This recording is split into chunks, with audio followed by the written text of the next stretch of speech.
All right, guys, welcome to another episode of Hot Colors Powder Coating YouTube blabbering, more blabbering. All right, so we got this kit just came out of the oven, 400 degrees. We're doing a color called Galaxy Gray. I got to get going on this. It's cooling as I speak, so I'm going to go around and start cutting in all of my edges and corners and nooks and crannies. You know how we do this. You got to go around there and get all that stuff, that's for sure.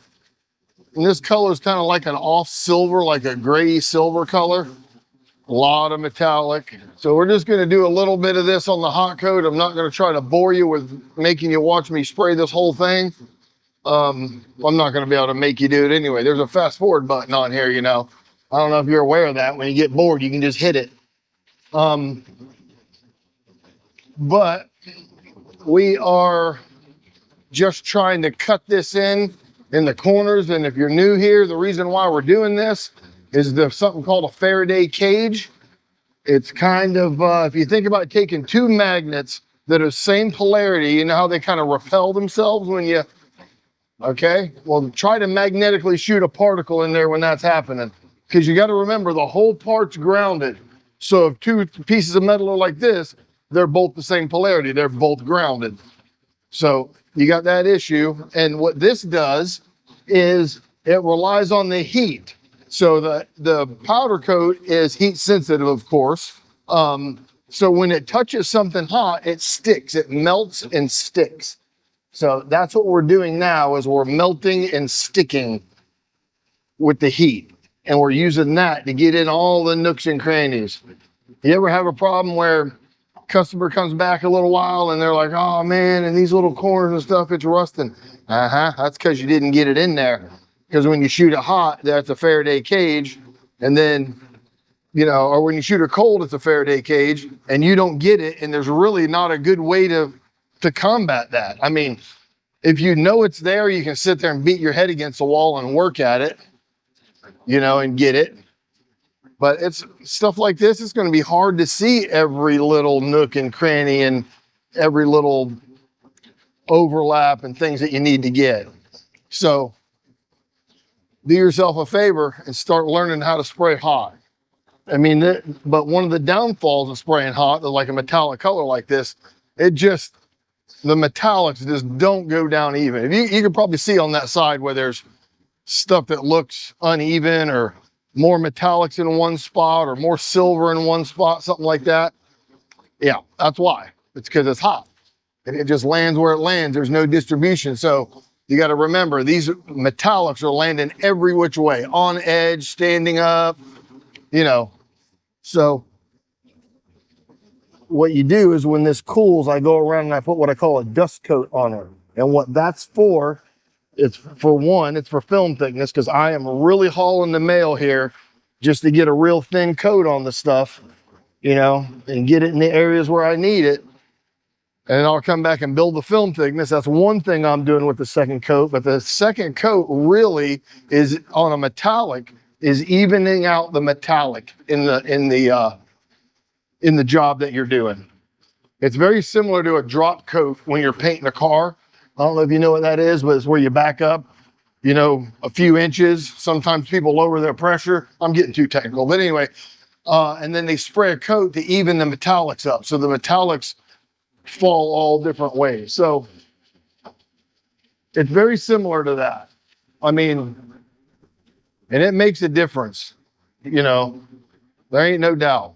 I've done it both ways and I always drop coat metallics when I'm done. I mean, you can't just spray it hot and bake it. It'll come out looking like a bag of buttholes. I mean, you just can't do it.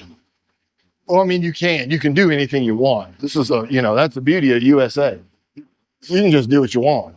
Now, whether people like it that you're doing the stuff for, that's a whole different story, you know, and that's what you're after. So we just about got around all the nooks on the outside. You see how quick I went? I just kind of wanted to show you that in detail a little bit. I'm way back here where you can't see me. I'm here, I swear. I'm where this cloud of powder's at. But yeah, that's really all we're after, is to get that stuff right in there where we need it, where it don't want to go, and we know it's not going to want to go there. And then once we get that done, we can drop back and just start coating the whole field and get it, covered up and all happy. Wow, this color is a lot like shredded silver in a way. I'm noticing. All right, I'm not going to coat the field yet. I want to go inside here and nook and cranny the inside before we get too carried away. You always want to make sure you take advantage of the heat and get the areas you can't do later while you have your heat. I mean, I cannot stress that enough. That is the key to covering everything. I mean, that's like the tip of the day right there. And that's why you'll see a lot of people that have been powder coating for a good period of time, they spray hot. That's just what they do. I mean, I hate to say it, but I pretty much judge you by that. I'll ask you, like if I'm hiring a guy and he's got powder coating experience, do you primarily spray hot or cold? Oh, hot? No, I know. Oh, no, that's a sin. Oh, okay. I already know that he's not going to be able to hack it in my shop because I guarantee I spray 90% of everything hot, the first coat. And then after that, we take our time, let it cool down. We dust it with whatever afterwards that we need. And that's how it is. But you're not going to be able to get way down in all of the grooves and everything that you need to do if you don't spray hot, especially on complicated parts. Now, I'm going to tell you, if you don't need to spray hot, don't do it. If it's like a flat panel or something, why? You're creating more work for yourself because remember how we talked about the metallics don't go on even? Well, if you just sprayed that cold, you don't have to recoat it and do all the rigmarole that you got to do when you spray metallics hot. So I'm spraying this hot because I have a condition here that warrants it, okay? That's a thing that it's, how they always say it's the application. What application are you using it for? When I was young, I used to think they're just stalling. They don't want to tell me. No, that's not the case. What it is everything's different for different applications, and they're just trying to give you the best advice they can. So there's that. Oh, do you see how that car just got in my way? Woo. All right, let's get a little in here while we're all heated up in there. Then what I'm going to do is I'm going to go down at the low angle and look up and get all of the places that are sort of a pain as I'm looking up. We are still not going to the field yet. You notice that? Because we can do all that. It doesn't really have to be hot, So now what we want to do is go down here and shoot up at our hard to get areas. Maybe a little bit on the bullshit. It's starting to cool now where it's not melting. So this is going to be, it's going to be run it here in a minute.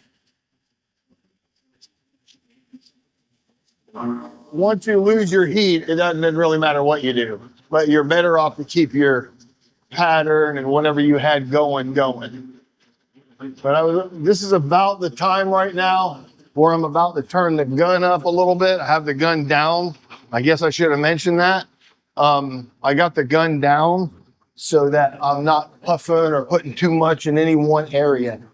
I don't know if you notice the cloud's a lot thinner than it normally is probably.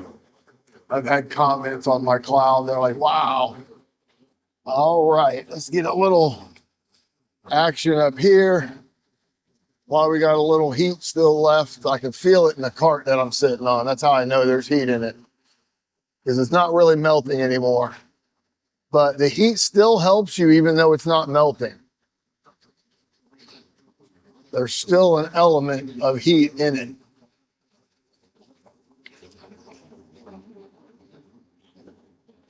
Because really the heat works all the way down to almost cold. The heat will work all the way down to ambient temperature in a way. And what I mean by that, it's not necessarily going to melt the material, but it helps a ton in keeping it from back ionizing. If you're having back ionization problems, don't shoot the part dead cold.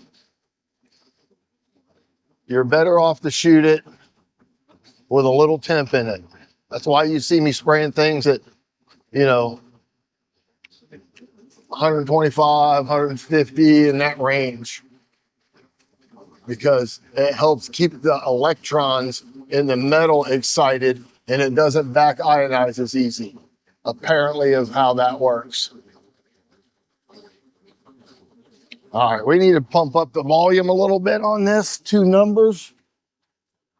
All right.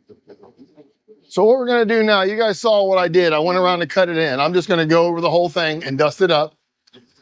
And then it's going to go in the oven enough to get the temperature of the part between 330 and 350. And I'll be a happy camper. All right, we're going to cut this off. And then, so you don't have to watch all this. There's no sense in you watching all this. I'm looking for my GoPro remote. You see here? So I can cut you off. But anyway, we're going to dust this thing the rest of the way up, put it in the oven, bring it up to 335, cool it. We're going to clear it. I'll come back and show you that.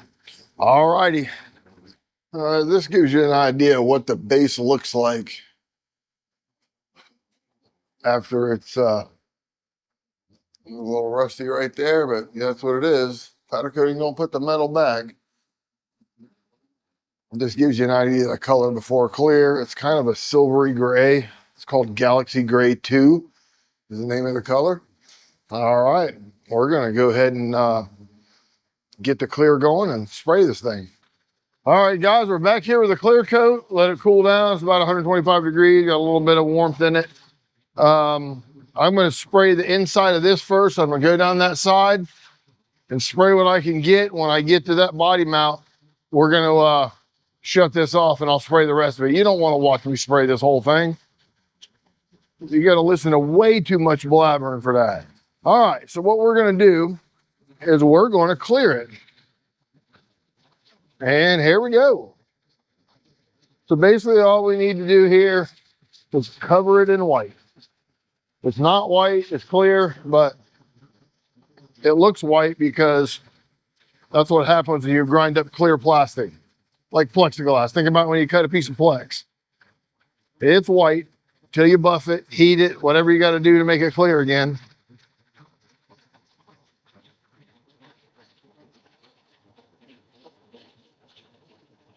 So yeah, this is just basically a case of covering the silver up. You got to try to maintain your gun distance as best you can. If you have to get the gun close, you got to get the gun moving. You can't lollygag if the gun's close. All right, we're going to step around here on the side. And your natural reaction when it don't want to go in there is to just dive it in there. I push the gun in there. Don't do it. Don't do it. You got to change the angle. You know what I mean? You got to work on your fluffing technique when it ain't going in there. You can't dive the gun in there. It's actually going to take it off if you do that, because you'll increase the Faraday cage in that area and it'll repel the particle from the part. You ever been spraying something that looks covered, you got the gun too close, now it's not covered, and now it really don't want to go in there? Yeah, that's the case of the gun too close. And you can like spoil it. It's like it gets tired or weary of what you're doing. I don't know how to explain it. It's the weirdest thing. And there went my ground. I got my ground on the little end of this bolt. On big parts like this, I like to just clip the ground on the metal. Well, when you put your base on, right, you can uncover it up. If you did your job, you covered up all the metal that you're supposed to powder coat, right? Well, I like to unmask a little something and get, if you got masking, hopefully. If not, then you can't really do that. But when you got masking, I like to unmask a little bit and see if I can get a ground on that. You know, I mean, I think that's the welder in me doing that. Because believe it or not, before I was a powder coater, I was a welder. I still do weld a lot, actually. Mostly TIG, but I do some other MIG and, you know, other processes if I have to. Got to twist my arm. I'm spoiled with TIG. I just like it. That's my gig. But I don't know if you guys know this or not, but I like to build race cars.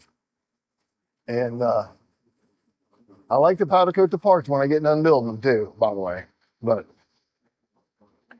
that's my hobby on the side, is I like to work on race cars and build race cars and machine things. And one of these days, maybe today, I don't know, but I'll take you over next door in my little toy box shop. I have a one bay over there that's dedicated to keeping Mike sane. And I'll take you guys over there so you can have a little look-see at some of the things that right now I am building a Chevy Colorado for no prep. If you know what no prep is a form of drag racing where you drag race on unprepped surfaces. By unprepped, I mean they don't spray traction compound or what we call glue on the track. It is exactly that. No prep. It's a bare surface, and it makes it where the guy with the almighty dollar still has to learn how to tune his stuff. You know what I mean? You got a guy that can afford $100,000 engines, he's probably going to win. You know what I mean?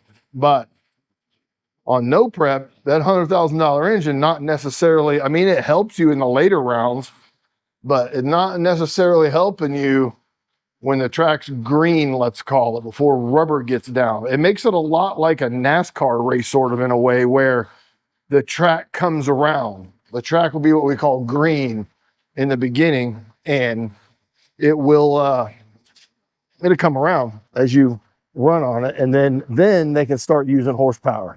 Then the guys with the big horsepower, you get to see them do their thing. And that's really not me. With the big horsepower guys anyway. I'm in the moderate horsepower range. Less than 2,000 horsepower. But more than 1,500, let's say. So that's and there's guys that are 3,500, 4,000 horsepower, you know, but the maintenance interval on that engine is ridiculous. I can't afford that. Rods every so many passes. I mean, that thing just consumes money. Like, if I was going to do that, I'd just get a second old lady. You know what I mean? It consumes money like nobody's business. Like a vacuum, like a hole you just throw money in and it just goes away. I need that thing to last a little bit so I can get some enjoyment out of it. Well, I'm not going to be able to go as fast because of that. But that's okay. That's okay. It needs to stay fun. And it's not fun when it takes every dollar you got. And that's what it would do if I was going to try to run one of those engines. I can't. I ain't it. It's just, I'm too much of a tightwad. But you can see what we're doing here. We're just dusting it up, marshmallowing it on up. You gotta kind of want to keep your gun moving. That's about the best piece of advice I can give you, especially with clear. And then the second piece of advice is try not to shoot it bone cold. You know what I mean? Have a little heat in the part. Just a little warmth is all it takes. It's a world of difference as far as back ionization. You get a little bit more build, you know? I mean, you don't want too much build on clear because you don't want it moving around too much in the oven and making titties on everything and, you know, little bumps where it runs off. I call them titties. I mean, probably shouldn't call them that, but that's what I call them. But we're just about up to those mounts on the inside and the outside. So you remember when I started this, we were only going to run it up to the mounts. I was only going to run it to the mounts on that outside, but got to talking about drag racing and decided I'd leave it on. I might edit it all out. Who knows? I'm not supposed to be talking about drag racing in a powder coating video. What's wrong with you? Yeah, that's bad, Mike. That's just the way it goes. All right, crab walking on back. I've never done this color before, to be honest with you. And that always makes me nervous. especially when I never done the color before, okay? And the only part I have to do is this. Oh. So sometimes, I mean, if it's something I really don't trust, you know, I'm thinking it's going to be tripping on me, I'll spray some test stuff. Because, man, this stuff's like semi-permanent. And it'll permanently damage your wallet if you got to try to take it off. If I had to pay to strip this or blast it myself, oh my God, man, you just can't do it, man. You can't do it. You got to get it right. That's why I recommend, if you don't have a lot of experience powder coating, do not tackle things like this. Unless you're just going to send it out the door no matter what happens. I mean, if that's your plan, well, I guess that could be one way to learn. I don't really like that. I like the guy to get what he pays for. But, you know, and it doesn't take very long to get comfortable doing it. You know what I mean? All right, well, we got the whole inside all the way up to the mounts. I'm going to do the rest of that just like you saw, but I'm not going to talk. See, believe it or not, when the camera's off, I don't talk. Like, I don't talk to myself. Well, yeah, I do sometimes. Like, when I do something stupid, I'll call myself a dumbass. That's mostly what it is. I mean, I usually just call myself names. That's really what it boils down to. All right, we're going to try to find the damn GoPro remote. It's somewhere in the pocket. All right, and we are going to put this in the oven. It took, let's see, I put this in the oven at 390, and it took, let's try to remember here, 12 plus 3. So it took 15 minutes for the frame and the thick pieces to get to 355 is where I pulled it at. Perfect. So knowing that, my cure on this clear is 375. It's going to be about 17 minutes, 18 minutes to get to temp, and my cure is 18 at 355. So I already know that my cure is going to be about 36 minutes on this, just because I calculated and I temped up the base coat. I already know what it's going to take in that oven to do that.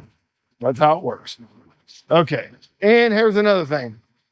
I will add this caveat. You have to add a little bit of time because I cured the base at 390. The clear coat cures at 375. The temperature of the part will not rise as fast in a 375 degree oven as it will in a 390 degree oven. But I probably didn't have to tell you that. So there's that. So you have to add a little time. The difference between 375 and 390, I add like a minute or two and you're good. So, all right, we're going to cut this thing off and then we're going to spray the rest of this and bake it, and I'll show you what it looks like when it's done. I guess. I don't know what it's going to look like. It's going to look just like it did, but it's going to be shiny. But sometimes the clear really brings out the color. Not the color, but the metallics and the depth of it, and makes it look a lot better. All right, we'll see you in a minute.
So hard to get good video of it. It's dark. Drag it forward.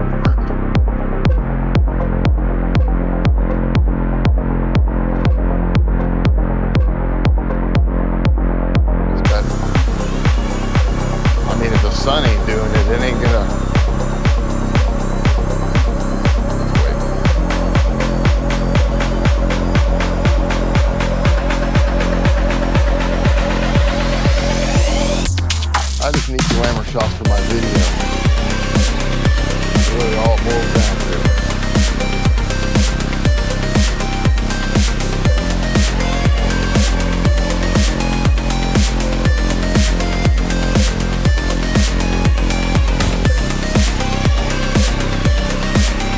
Ready to engine mechanic?